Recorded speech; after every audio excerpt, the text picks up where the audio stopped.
Telugu big boss season 9 final దశకు చేరుకుంది. మరో 2 రోజుల్లో ఈ సీజన్ విన్నర్ ఎవరనే దాని మీద స్పష్టత రాబోతోంది. అసలు వీక్షకులు వేసినటువంటి ఓట్ల ప్రకారంగా Telugu big boss season 9 winner ఎవరు, రన్నర్ ఎవరు అయ్యేటువంటి అవకాశం ఉందనే దాని మీద మనం పూర్తి స్థాయిలో విశ్లేషణ చేసుకుందాం. ప్రముఖ సినీ క్రిటిక్ దాసరి విజ్ఞాన్ మనతో ఉన్నారు, వారితో మాట్లాడదాం.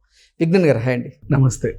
వీక్షకులు వేసినటువంటి ఓట్ల ఆధారంగా తెలుగు బిగ్ బాస్ సీజన్ 9లో ఎవరు విన్నర్ కాబోతున్నారు, ఎవరు రన్నర్ అయ్యేటువంటి అవకాశం ఉంది?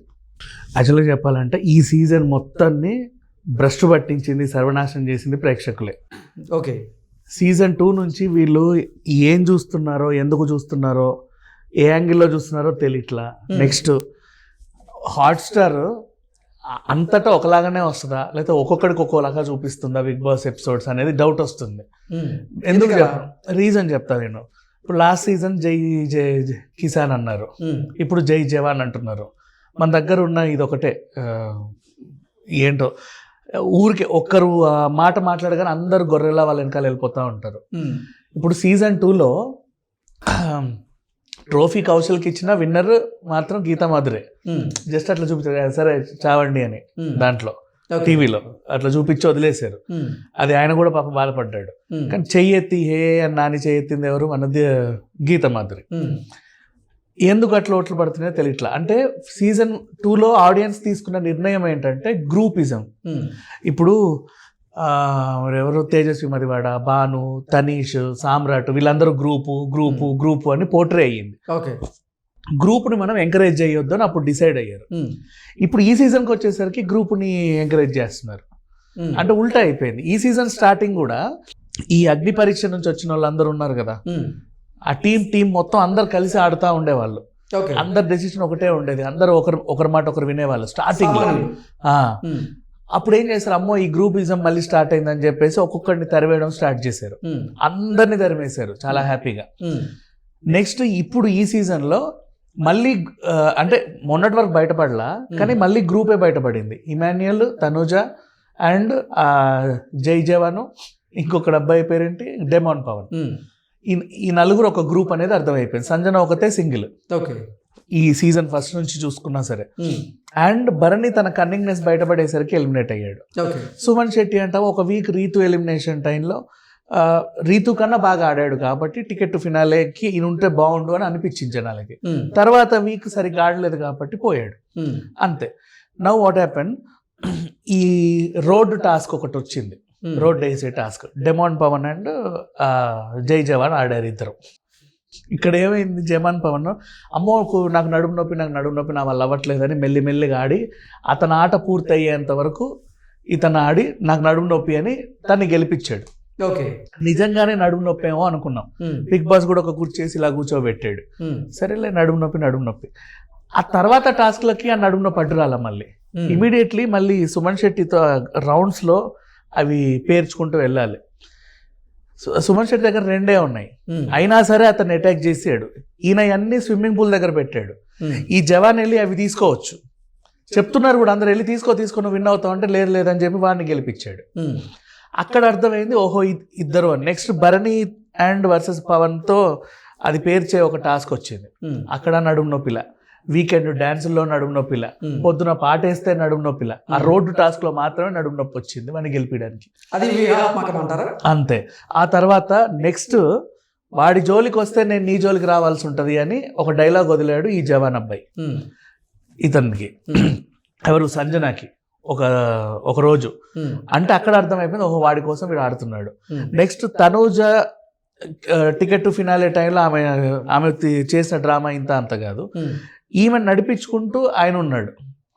ఈమె టికెట్ ఫినాలేకి సెకండ్ రేస్లో ఈమె వస్తే ఆయన హ్యాపీ ఫీల్ అయ్యాడు. ఈమె ఎక్కడో గివప్ ఇస్తే ఆయన బాధపడ్డాడు. ఇదంతా మనం చూసాం. సో వీళ్ళందరూ ఒకటే. చివరిగా ఇమాన్యుయల్ ఇదే గ్రూపుకు చెందినవాడు. సో నలుగురు గ్రూప్ గేమ్ ఆడుతుంటే ఈ నలుగురికి ఓట్లు పడుతున్నాయి, సింగిల్గా ఉన్న సంజనకు ఓట్లు పడట్లా. సంజన ఇప్పటి వరకు ఎవరికి చిలిపి పనులు చేసుకుంటూ వచ్చింది, బట్ ఒప్పుకుంది. అసలు ఈ సీజన్లో టీఆర్పీ పెంచిందే సంజన. ఇంకా చెప్పాలి అంటే ఫస్ట్ 1 మంత్ అంతా చప్పగా ఉంటే ఆ గుడ్డు దొంగతనం నుంచి తను నెక్స్ట్ లెవెల్ తీసుకెళ్ళింది. తర్వాత ఫైర్ స్ట్రోమ్ అని అలా ఎలా వచ్చారో అలాగే వెళ్ళిపోయారు వాళ్ళంతా. అయినప్పటికీ కూడా సంజన ఆట తీరు ఒక రకంగా ఉంది. అంటే మరి గేమ్ సరిగ్గా ఆడట్లేదు కదా అంటావు. ఇప్పుడు రౌండ్ రింగులో దూరేవి అండ్ నెక్స్ట్ కాలెత్తి అక్కడ చెప్పు పెట్టేవి. ఆమె ఎంత కాదనుకున్నా 5 months బేబీ అంటే బాలింతే, 6 months వరకు బాలింతే కదా. అట్లాంటి వాళ్ళతో ఈ విన్యాసాలు చేయించలేము. సో ఎగ్జామ్షన్ తనకు కూడా తను తెలుసు కాబట్టి తను కంట్రోల్ చేసుకుంటూ ఆడింది. అయినా సరే మ్యాక్సిమం ఆడడానికి ట్రై చేసింది ఈ గేమ్స్ అన్నీ కూడా. అండ్ ఆ టికెట్ టు ఫినాలే రేస్లో కావాలని అందరు మన తనుజ దగ్గర నుంచి భరణి వరకు అందరూ ఇటు నుంచి అటు అటు నుంచి ఇటు సంజనని టార్గెట్ చేసి ఏ గేమ్ ఆడనీయకుండా చేశారు. ఇక్కడంతా కూడా ఆ కన్నింగ్నెస్ అంతా తెలుస్తూ ఉంది. ఓట్లు చూస్తుంటేనే వీళ్ళకే పడుతున్నాయి. మరి ఏం చూస్తున్నారు ఆడియన్స్ అర్థం కావట్లా. ఇట్లా ఉంది పరిస్థితి. ఇప్పుడు సంజనకి లీస్ట్ ఇంతే, ఈయనకేమో 47%, 50% ఓట్లు పడుతున్నాయి. అన్అఫీషియల్ పోల్స్లో పడుతున్నాయి. హాట్స్టార్లో ఎలా పడుతున్నాయి మనకు వాళ్ళు చూపించి రావరు కానీ. ఎగ్జాక్ట్లీ. అందుకే బయట వీళ్ళు సొంత ఖాతాలు తెరుచుకున్నారు, మనం ఎట్లా ఇస్తామో తెలుసుకుందాం అని చెప్పేసి. ఇప్పుడు బయట చూస్తున్నటువంటి ఓటింగ్ ప్రక్రియ ప్రకారంగా కళ్యాణ్ పడాల మొదటి స్థానంలో ఉన్నట్లు, తనుజ 2వ స్థానంలో ఉన్నట్లు, ఇమ్మాన్యుయల్ 3వ స్థానంలో, అలాగే డిమాండ్ పవన్ 4వ స్థానంలో ఉన్నట్లు, 5వ స్థానానికి సంజన పరిమితమైనట్లుగా చూపిస్తున్నారు. అసలు అది అఫీషియల్ అంటే అఫీషియల్ అంటే ఈ ఎవరైతే ఓట్లు వేసుకుంటున్నారో వీళ్ళందరూ ఒక గ్రూప్ తయారయ్యారు. గ్రూప్ తయారై మనము వేసేది రిజల్ట్ మనకే తెలియడానికి ఒక సపరేట్ ప్రైవేట్ పోల్ పెట్టుకున్నారు. హాట్స్టార్లో ఓటేసే ప్రతి ఒక్కరు ఇందులో కూడా వేయండి, మనం ఎలా వేస్తున్నామో మనకు తెలుస్తుంది అని చెప్పి వీళ్ళు అనుకున్నారు. అలా పడుతున్నాయి. సో ఓటింగ్ నిజంగానే కళ్యాణ్కి ఎక్కువ పడుతుంది. బిగ్ బాస్ ని అనాలిసిస్ చేసే వాళ్ళు కూడా ఓటింగ్ పెడితే దాంట్లో కూడా కళ్యాణ్ పడాల టాప్ లో ఉన్నట్టుగా తెలుస్తుంది. అవును, కరెక్టే, ఆయన ఉన్నాడు. బట్ అది ఎందుకు ఉన్నాడు టాప్ లో, ఏమాత్రం అర్హత లేకుండా ఎలా ఉంటాడు అనేది క్వశ్చన్. నెంబర్ 1, నువ్వు ఆర్మీ అని చెప్పుకొచ్చావు. ఆర్మీ అనే వాడికి స్వార్థం ఉండకూడదు. ఫస్ట్ ఆఫ్ ఆల్ ఈ గేమ్ లో స్వార్థం ఉండాలి, బట్ ఆర్మీ అనే మనిషికి వ్యక్తిత్వంగా ఉండొద్దు. నువ్వు బయట ఎలా ఉన్నావు ఇక్కడ ఉండడమే కదా నీకు కావాలి. ఆ తరాజు టాస్క్ లో సుమన్ శెట్టి ఇంచుమించు నీకు ఈక్వల్ గా ఆడితే వాడు ఎక్కడ గెలుస్తాడో లేకపోతే టై అవుతుందో అని చెప్పి వాడు ఆడనీయకుండా పట్టుకున్నావు. అలాంటి వేషాలు వేయొద్దు. నెక్స్ట్ డిమాండ్ పవన్ తో మ్యాచ్ ఫిక్సింగ్ చేసుకున్నావు. అలాంటి వేషాలు వేయొద్దు. ఆర్మీ వాడికి గనక స్వార్థము మ్యాచ్ ఫిక్సింగ్ లక్షణాలు ఉంటే దేశాన్ని నమ్మేస్తాడు వాడు. అలాంటిది ఇవి ఉండకూడదు. బయట ఏమో మళ్ళీ ఇంకోటి వీళ్ళ ఫ్యాన్స్ వీళ్ళందరూ కూడా అదేంటిది మన కుల పొడు కోటేయండి, మనోడు మనోడు మనోడు అని ఆ కుల పెద్దలు కూడా వచ్చి ప్రచారం చేస్తున్నారు. నువ్వు గెలుస్తావేమో, బిగ్ బాస్ గెలుస్తావేమో మహా అయితే, కానీ యాజ్ అన్ ఆర్మీగా యాజ్ ఎ పర్సన్ గా నువ్వు ఓడిపోయినట్టే. ఇక్కడ యాజ్ ఎ పర్సన్ గా గెలిచింది సంజన యాక్చువల్గా చెప్పాలి అంటే. వీళ్ళందరూ కూడా గ్రూప్ గేమ్స్. అండ్ ఇంకొకటి ఇది ఎంత కామెడీయో చూడు. అంటే హౌస్ లోకి వచ్చిన మొదటి రోజు నుంచి ఇమ్మాన్యుయల్ తన ఆట తీరుతోనూ అలాగే తన వ్యక్తిత్వంతో అందరిని ఇంప్రెస్ చేశాడు, అందరితో బాగా మాట్లాడాడు, నవ్వించగలిగాడు. అతనే విన్నరని అందరూ భావించారు. బాబు ఇమాన్యుయల్ కి ఎప్పుడైనా సరే టాప్ 5. అంతకు మించి అర్హత లేదు. ఎందుకు చెప్పాలంటే వీళ్ళంతా రియాలిటీ షోలు అన్ని ఆడి వచ్చిన వాళ్ళే. ఎన్నో రియాలిటీ షోలు ఆడి వచ్చిన వాళ్ళు, బయట కూడా చాలా ఈవెంట్స్కి వెళ్ళి జనాలను ఎట్లా అలరించాలో తెలిసిన వాళ్ళు. బిగ్ బాస్ హౌస్ లో వీళ్ళు ఎన్ని రోజులు ఉన్నా అది డ్రామానే. ఈ ఇమాన్యుయల్ డ్రామా చెప్తా చూడు. టాప్ అంటే ఒక ఫేడ్ అవుట్ హీరోనో ఫేడ్ అవుట్ హీరోయినో వచ్చారనుకో, ఫెమిలియర్ పర్సన్స్ వస్తే ఖచ్చితంగా 100 days వరకు ఉంటారని తెలుసు. ఆమెతో బంధం పెట్టుకున్నాడు. నెక్స్ట్ నామినేషన్కి వస్తేనే కదా ఎలిమినేట్ అవుతావు. నామినేషన్లోకి రాకుండా ఉండాలంటే ఏం చేయాలి? నన్ను ఎవడు నామినేట్ చేయొద్దంటే నేను అందరితో బాగుండాలి. అలా హౌస్ మేట్స్ అందరితో బాగుంటూ 10 వారాలు నామినేషన్లో రాలా. తెలివితేటలు. లాస్ట్ ఇంకా 100 days అయిన తర్వాత వదిలేసాడు సంజనని. నా పైన అయిపోయిందో ఇప్పుడు నేను ఆడుకోవాలి అని. అది ఆయన తెలివితేటలు. సో వాళ్ళకి అలాగే తనుజ కూడా అంటే బిగ్ బాస్ స్టార్ట్ అయినప్పటి నుంచి తెలుగులో అన్ని సీజన్స్ లో కూడా మగవారే గెలుస్తున్నారు, విన్నర్ గా అవుతున్నారు అనేటువంటి ఆరోపణలు, విమర్శలు అయితే ఉన్నాయి. ఈ సీజన్ లో ఖచ్చితంగా తనుజ విన్నర్ అయ్యేటువంటి అవకాశం ఉంది అని చాలా మంది భావించారు. కానీ అనుకోకుండా తనుజ కూడా రేస్ లో వెనకబడిపోయింది. కారణం ఏంటి? కారణం నువ్వు ఆడిస్తే కదా, నీకంటూ అసలు అంటే లాజిక్ లేని మాటలు, అండ్ ఏం మాట్లాడుతున్నావో తెలియని మాటలు, ఏం ఆడుతున్నావో తెలియదు, తొండి ఆటలు, ఇవన్నీ జనాలకి అర్థమయ్యి దించేశారు. లాస్ట్ ఆమెనే ప్రతి విషయంలో ఇప్పుడు నిన్నటి ఎపిసోడ్లో కూడా నోరు బారేసుకుంది. నిన్న కూడా బాల్ టాస్క్ మళ్ళీ ఇచ్చారు, అందులో నోరు బారేసుకుంది. ఇకపోతే నిన్న బిగ్ బాస్ ఇచ్చిన టాస్క్లో ఈ కామెడీ చూడు, మీకు ప్రైజ్ మనీ వస్తే మీరు ఏం చేస్తారు అని అడిగాడు. 50 లక్షల ప్రైజ్ మనీ మనకు తెలుసు, దాంట్లో ఆ కట్లు ఈ కట్లు పోగా 37 ఎంతో చిల్లర మిగులుతాయి. దాంట్లోనూ కూడా ఒకడు సూట్ కేసు పట్టుకెళ్తాడుగా 10, 15, అందులోనూ నీకు మిగిలేది ఎంత 15 నుంచి 20 వరకే వస్తాయి నీకు. నీ రెమ్యునరేషన్ కలుపుకుంటే మేబీ 50 అటు ఇటు రావచ్చు, అంతేగా. నీ రెమ్యునరేషన్ నీ పర్సనల్, దాన్ని మేము అడగం. ప్రైజ్ మనీ ఎవరికి ఇస్తావంటే నీకు ప్రైజ్ మనీ నీకు మిగిలేది గెలిచినోడికి నన్ను అడిగితే 15, 17, 20 లక్షల లోపే. బికాజ్ ఒకటి సూట్ కేసు పట్టుకెళ్ళాలి, 50 లక్షల కోతుంది. నీకు అర్థమైంది? అప్పుడు నీకు మిగిలేదు ఇంత. ఈ 15 లక్షలతోనే వీడు ఇల్లు కడతాడు, హాస్పిటల్ కడతాడు, వాళ్ళ అదేంటి ఇంకేదో చేస్తాడు, అందరికి ముగ్గురిని దత్తత తీసుకొని పెంచుతారు, వాళ్ళని జీవితాంతం చదివిస్తారు. ప్రైజ్ మనీలో షేరింగ్ ఇచ్చినప్పుడు గతంలో ఏదో ఫ్లాట్ కూడా ఇచ్చినట్టున్నారుగా. ఫ్లాట్ ఈసారి కారు.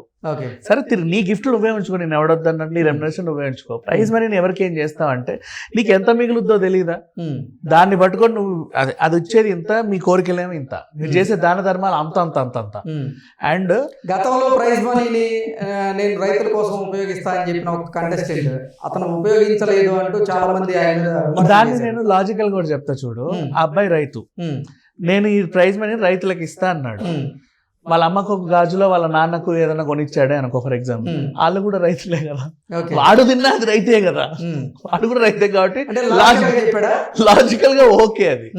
అంటే ఇప్పుడు నువ్వు ఏ అనాథకో ఇస్తానని ఇవ్వకపోతే అనుకోవచ్చు, రైతులకు ఇస్తా అన్నాడు, వాడు రైతే, వాడు తిన్నా కూడా సాటిస్ఫై అయినట్టే, ప్రాబ్లం లేదు అక్కడ. సో ఇప్పుడు ఇక్కడ చూడు, ప్రైజ్ మనీ గురించి మాట్లాడుతుంటే నేను చిన్నప్పటి నుంచి అసలు పాకెట్ మనీ లేదు, ఏమీ లేదు, నేను ఎలా పెరిగానో ఏం తిన్నానో నాకే తెలియదు, ఈ రోజు ఇంత డబ్బు వస్తే నేను ఏదేదో చేస్తానని ఇక్కడ డ్రామానా ఈ 15-20 లక్షల కోసమా? బయట ఆటో వెనకాల పోస్టర్లు, అక్కడక్కడ కేఫ్స్లల్లా స్టాండీలు. ఇప్పుడు లాజిక్ మాట్లాడతాం, ఒక స్టాండీ విత్ ప్రింట్ హై క్వాలిటీది 3,000 నుంచి 5,000 వరకు ఉంటుంది. చీప్ అయితే కాదు, మంచివి మామూలుగా, అంటే గట్టిగా నిలబడాలో 1 నెల అనేవి, అవునా? అలాంటిది 2 తెలుగు రాష్ట్రాల్లో ఎన్ని సిటీస్, ఎక్కడెక్కడ వైజాగ్ నుంచి హైదరాబాద్ వరకు, విజయవాడ అన్నింటిలో వేస్తే ఎన్ని స్టాండీలు వేయాలి? సుమారు ఒక 5,000 నుంచి 10,000 స్టాండీలు వేయాలా? అది కూడా చాలా తక్కువే, అవునా? ఆ అమౌంట్ ఎంత అవుతుంది చూడు. నెక్స్ట్ ఆటో వెనకాల పోస్టర్, నువ్వు బల్క్లోనే ఆర్డర్ చేయాలి, కనీసం 1,00,000 కొట్టిస్తావు స్టిక్కర్లు, 1,00,000 కొట్టిస్తావు. 1,00,000 స్టిక్కర్లకి నీకు ఆన్ అండ్ యావరేజ్ ఎక్కువ ప్రొడక్షన్ కాబట్టి నీకు తక్కువ రేటే అవుతుందిలే, 30,000 40,000 అవుతుంది అనుకుందాం for example per sticker, because quantity more కాబట్టి. ఏ ఆటో వెనకాలైతే నువ్వు అతికిస్తున్నావో వాడికి 500 అన్న ఇవ్వండి, వాడు ఎందుకు వేయించుకుంటాడు? ఒకడికి 1 నెల రోజులు తిప్పన్నా ఇదిగో 500 ఇస్తున్నామని, అవునా? అలా ఇప్పుడు 500 ఇంటూ 1,00,000 చూడు ఎంత, 5 లక్షలు. నువ్వు ఖర్చు 50 లక్షలు 5 కోట్లు అవుతున్నాయి. నువ్వు బయట ఖర్చు పెట్టేది నువ్వు గెలవడానికి కోట్లు, ఇక్కడేమో 20 లక్షలు వస్తే నేను ఏం చేస్తానో తెలుసా అని ఎడ్డి మొహం వేసుకొని చెప్తావా? ఎంత డ్రామా ఉందో చూడు, మొత్తం డ్రామానే ఇక్కడంతా కూడా. సంజన వచ్చి నిజాయితీగా చెప్పింది. ఏం చెప్పింది? ఏం చేస్తావు నీ ప్రైజ్ మనీ? నాకు 2 కూతుర్లు ఉన్నారు, చిన్న పిల్లలు, వాళ్ళ పేరు మీద ఫిక్స్డ్ డిపాజిట్ చేస్తాను నేను, గొడవలే. నెక్స్ట్ మా అసోసియేషన్లో కొంతమంది పేదోళ్ళు ఉంటారు, మోకాళ్ళ నొప్పులు, వాళ్ళకి ఎంతో కొంత ఇస్తాను నాకు తోచినంత అని చెప్పింది, ఒక decent amount, that's all, enough కదా, అట్లా చెప్పుకోవచ్చు కదా. ఇప్పుడు అసలు బిగ్ బాస్ సీజన్ 9 తెలుగులో ఎవరు విన్నర్ కాబోతున్నారు, ఎవరు రన్నర్ కాబోతున్నారు? ట్రోఫీ తీసుకునేది కళ్యాణ్ పడాల, ఓకేనా? సెకండ్ రన్నర్ అప్ గా అయితే తనూజ ఉండొచ్చు, లేదా డెమోన్ ఉండొచ్చు, ఓకేనా? సూట్ కేసు పట్టుకునేది ఇమాన్యుయల్, 100%. నువ్వు బయట 1,00,000 ఇవ్వండి, నీకు ఈవెంట్కి రాడు, మరి పేమెంట్ కళ్ళ ముందు కనిపిస్తుంటే నేను ఎట్లా విన్నర్ కాబోతున్నాను అనుకోవచ్చు కదా? లేదు, కాదు. అండ్ ఇంకోటి, తనుజకి ఎందుకు ఓటింగ్ తగ్గింది అంటే, మొన్న ప్రైజ్ మనీ 3 లక్షలు తీసేస్తావా, నిన్ను సెకండ్కి పంపిస్తా అంటే, పాపం ఎవరిదో ప్రైజ్ మనీని నేను ఎందుకు తీసుకోవాలంటే నీకు రాదా, నమ్మకం లేదండి, అంతే కదా. దానికి మళ్ళీ ఈ సోల్జరు పోతే పోనీ 3 లక్షలు బయటికి వెళ్తే మాత్రం ఇవ్వలేవా నువ్వు చెప్పు, అంటే నేనే విన్నర్ని పిచ్చిదాన్ని బయటికి వెళ్ళక మళ్ళీ నా 3 లక్షలు నాకు ఇవ్వలేవా, నువ్వు ఎందుకు వదులుకున్నావు అని మొహం మీద చెప్పారు. ఆమెకేం అర్థం కావట్లా. నిన్న సంజన కోసం నిక్కీ గల్రా అని వచ్చింది ఒక వీడియో, బయట నీకు చాలా సపోర్ట్ ఉంది, నువ్వు బయటకు వస్తే నీకు అర్థం అవుతుంది, జస్ట్ కొంచెం దూరంలో ఉన్నావు నువ్వు అని చెప్పేసరికి వీళ్ళ మొహాలన్నీ వాడిపోయాయి, ఈమె విన్నరేమో అని. ఇలా తనుజ మొహం కూడా మీరు చూడండి, క్లోజ్అప్ వేస్తే వాళ్ళకు కూడా అర్థం ఈమె లోపల వీళ్ళందరూ కూడా సంజన విన్నర్ అనే భ్రమలో ఉన్నారు. బయట మాత్రము కళ్యాణ్ పడాలకి ఓట్లు పడుతున్నాయి. బట్ అయితే కాదు, బట్ అర్హత ఉన్నట్టుగా చెప్పాలి అంటే సంజన తను మాత్రం విన్నర్, అంటే winning material. Even big boss వేసే ఏవి వీడియోలో కూడా నువ్వు విన్నర్ కాదనే తనుజకు చెప్పాడు. నువ్వు క్రౌన్ పెట్టాడు కదా, అదే చెప్తున్నా. ఏమన్నాడు బిగ్ బాస్ చూడు, నువ్వు ఫస్ట్ మీరు గొప్ప నటి, చాలా గొప్ప నటి, మీ అంత అద్భుతమైన నటి ఇంకెవరు లేరు అని చెప్పాడు. దాని అర్థం ఏంటంటే మొత్తం ఈ సీజన్ అంతా నువ్వు నటించుకుంటే వచ్చావు అని మొహం మీదే చెప్పాడు. నెక్స్ట్ ఆ తర్వాత కూడా అదేంటి అందరినీ నీ వైపే తిప్పుకున్నావు నువ్వు అన్నాడు. ఆట మొత్తం నువ్వే ఏదో చేసావు అంటే మొత్తం ఈ చిందరవందర గందరగోళానికి కారణం నువ్వే అని మొహం మీదే చెప్పాడు. అది ఆమెకు అర్థం కాక నన్ను ఎంత బాగా పొగిడారు అనుకొని చప్పట్లు కొట్టుకుంది. ఈసారి తెలుగు బిగ్ బాస్ సీజన్ 9లో ఊహించినటువంటి ట్విస్ట్ ఉండబోతుందని విన్నర్ విషయంలో ముఖ్యంగా విన్నర్ ఒకరు కాదు ఇద్దరు ఉండేటువంటి అవకాశం ఉంది అనేటువంటి వార్తలు వస్తున్నాయి. దాని మీద ఏమంటారు? అబ్బాయి చిచి అట్లాంటిది ఏముండదు, ఒకరికే ఇస్తాడు. ఇద్దరు విన్నర్లు ఎలా అవుతారు? ఇది ఛాన్స్ లేదు, ఒకరికే ఇస్తారు. అండ్ ఒకవేళ సూట్ కేసుకి కళ్యాణ్ కనుక టెంప్ట్ అయ్యాడు అనుకో, తారుమారు అవుతుంది మొత్తం, రిజల్ట్ అంతా తారుమారు అవుతుంది. యాక్చువల్గా ఏంటంటే నాకు తెలిసిన ప్రకారం ఇప్పుడు వీళ్ళని అడుగుతారు కదా పేరెంట్స్ని, సూట్ కేసు తీసుకోమంటావా అని అడిగితే తీసుకో అంటారు. ఎందుకంటే వాళ్ళకి తెలుసు నువ్వు టాప్ 3లోనే ఉన్నావని. అప్పుడు అర్థమైపోతే తీసుకుంటారు. కళ్యాణ్కి వాళ్ళ పేరెంట్స్ చెప్తారు వద్దు అంటారు, ఖచ్చితంగా తీసుకోడు, ఎందుకంటే నువ్వు టాప్లో ఉన్నావని అర్థం అవుతుంది. మేబీ ఒకవేళ తను మైండ్ మార్చుకొని తీసుకుంటే కనుక అట్లా. ఓకే.